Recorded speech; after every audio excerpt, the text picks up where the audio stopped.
Hello students.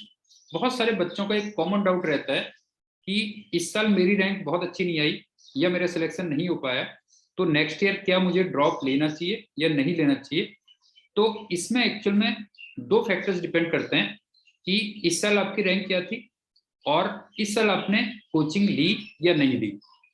तो इसको मैं स्टेप बाय स्टेप डिस्कस करता हूँ कि इस साल अगर आप मार्जिन से रहें, कि फॉर एग्जांपल अगर मैं आईटी जेई का एग्जांपल लेता हूं और आपकी रैंक 20,000 के आसपास कहीं पे रही है एडवांस में, तो तब तो मैं आपसे कहता हूं कि आपको बिना सोचे 100% ड्रॉप जरूर लेना चाहिए।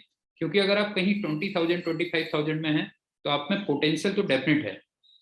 बस ये है कि हो सकता है इस बार आप पे स्कूल का प्रेशर रहा हो या आपको एक प्रॉपर कोचिंग नहीं मिल पाई हो, जिसकी वजह से आपकी रैंक अच्छी नहीं आ पाई। और इस ईयर को कई बार मैं इम्प्रूवमेंट ईयर भी कहता हूँ।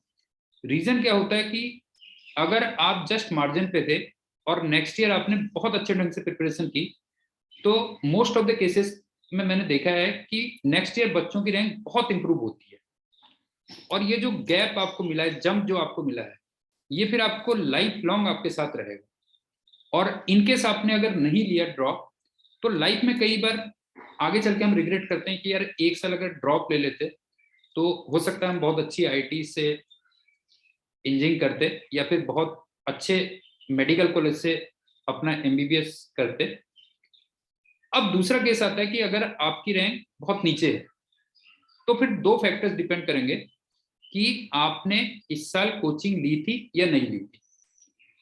मैं मान के चलता हूं कि आपने अगर कोचिंग ली है, तो आपके जो भी टीचर्स थे, अगर वो ऑनेस्ट हैं, तो वो आपको बिल्कुल सही राय देंगे कि आपको नेक्स्ट ईयर ड्रॉप लेना चाहिए या नहीं लेना चाहिए। क्योंकि वो आपके पोटेंशियल को बहुत अच्छी तरीके से जानते हैं। हम तो क्या होता है कि कई बार अपने को थोड़ा कई बार ओवर एस्टिमेट भी कर लेते हैं। तो इसमें मेरा आपसे सजेशन ये है कि आप जो भी अपने टीचर्स थे पीसीएम के या पीसीबी के, उनसे एक बार जरूर कंसल्ट कर लीजिए कि सर क्या मेरे को नेक्स्ट ईयर ड्रॉप लेना चाहिए या नहीं लेना चाहिए। और अगर आपने इस साल कोचिंग नहीं ली थी, तो फिर आप कैसे डिसाइड करोगे।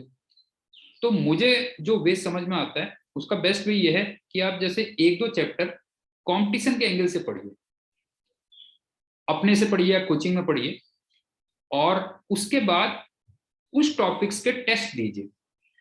अगर आप उसमें बहुत अच्छा स्कोर कर लेते हैं, तो इसका मतलब यह है कि आप में पोटेंशियल है। और सिंस आपने लास्ट ईयर कोचिंग नहीं ली थी, इसलिए आपकी रैंक नहीं आ पाई, तो भी आप ड्रॉप लीजिए। और अगर आप नहीं कर पा रहे हैं, उस टेस्ट में अच्छा स्कोर नहीं कर पा रहे हैं, तो फिर मेरा सजेशन ये है कि आप कुछ और फील्ड के बारे में सोच सकते हैं। क्योंकि और भी काफी स्कोप हैं, कई सारे फील्ड्स हैं जिसमें आप आगे चल के बहुत एक्सेल कर सकते हैं। So student, thank you and good day.